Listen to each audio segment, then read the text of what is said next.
Top House Democrats are threatening to vote against raising the debt ceiling, leaving it to the GOP to decide if the United States will meet its fiscal obligations or be forced to go on a crash spending diet. Here's hoping the GOP calls their bluff, because the debt ceiling should not be raised. But what do our freedom fighters say? Fox Business Network's Elizabeth McDonald, radio host Nancy Skinner, and Loyola University of Maryland economics professor Tom DiLorenzo. What would the consequences be, Tom, if the Republicans called the Democrats bluff, the Democrats vote against raising the debt standard, the Republicans vote against raising the debt ceiling, and the government can't borrow anymore? What would happen the next day? Fiscal restraint, the sun will come up and it'll be a good day. Even when the government shut down during the 90s, it was not a disaster. It was one of my best days of the 90s, actually. And so nothing will happen. It'll teach them a lesson. Skinner, are the Democrats, Barney Frank among them, who are basically saying, and I'll summarize it, this is the Republican boat to row. Are they seriously threatening that they will not vote to raise the debt ceiling, or is this one of the political games that Republicans and Democrats play with each other in the Congress?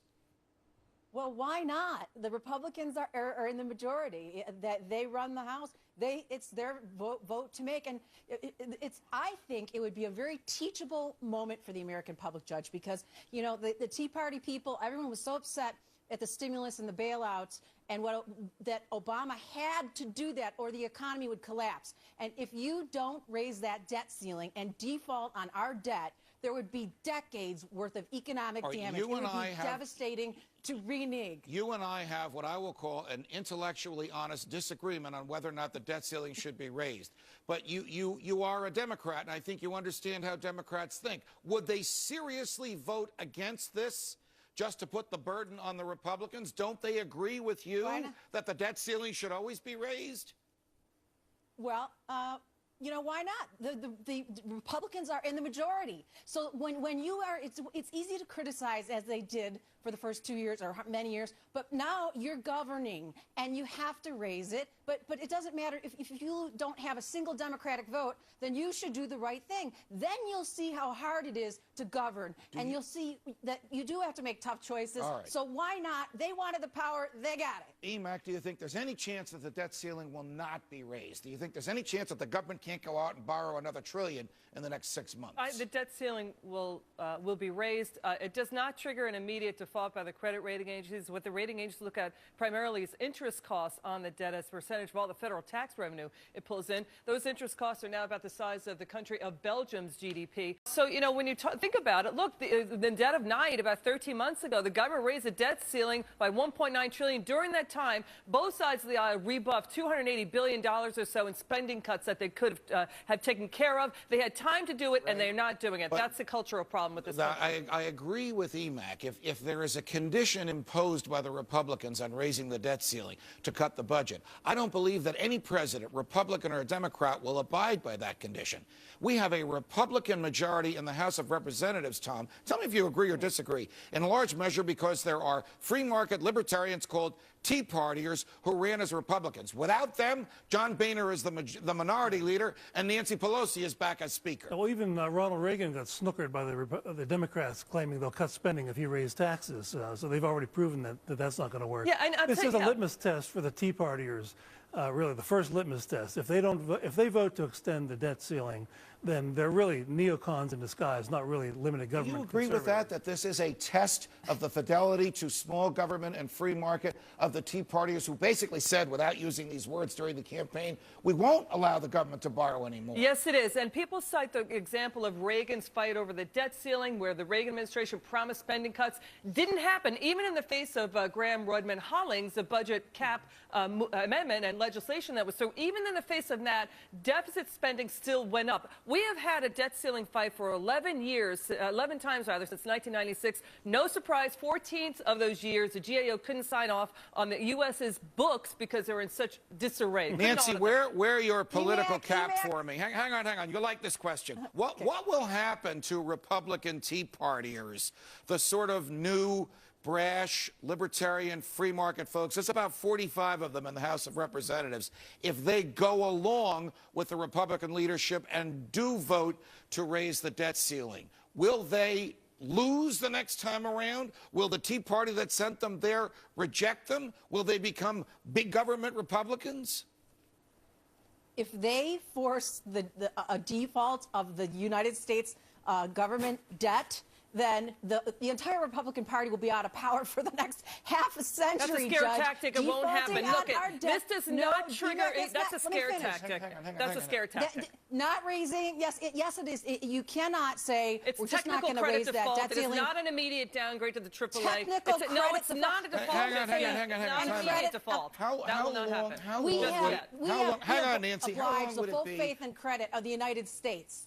All right, in our okay, debt. all We right. back Nancy, our I debt. talked to the credit rating agencies. It would not trigger immediate default, as you painted. Nancy's referring to a phrase in the Constitution, the full faith and credit of the United Yeah. States, which would actually allow Yes. federal judges to order the federal government to sell real estate in order to pay off its debts. Or borrow from Social Security to pay but Social my Security. question to you is, how long would it be The before dollar bills dies. were not paid if the debt ceiling is not raised when they take that vote in 2 I would weeks? say 6 months, but that in the mid-90s, as this lovely gentleman has pointed out, they took care of it immediately, and it won't. The government will not shut down for 6 months. That's out of the question. It will come back up and But running, what and they will signal do with does it debt ceiling. send, The Emac, problem is a cultural problem with the to Democrats any in this investor Congress in- who Got it. refuse anywhere to in the do. world. Got it. Hang on. We'll be back with Spending cuts. Skinner, DiLorenzo, EMAC. We'll be back after the break. The Federal Reserve. You ready for this one? Is it broke? More with our freedom fighters next.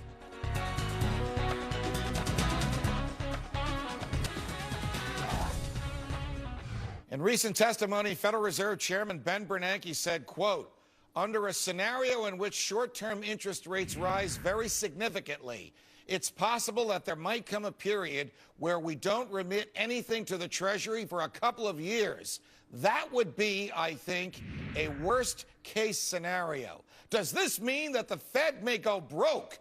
Here to discuss are my freedom fighters, EMAC, Skinner, and DiLorenzo. Nancy, to you, I suppose theoretically it's impossible for the Federal Reserve to be broke. It could have balance sheets that don't make sense. It could present a picture that no one would want to invest in if you could possibly invest in it. But since it can print all the cash it wants or digitally create money, it can't really go broke, right?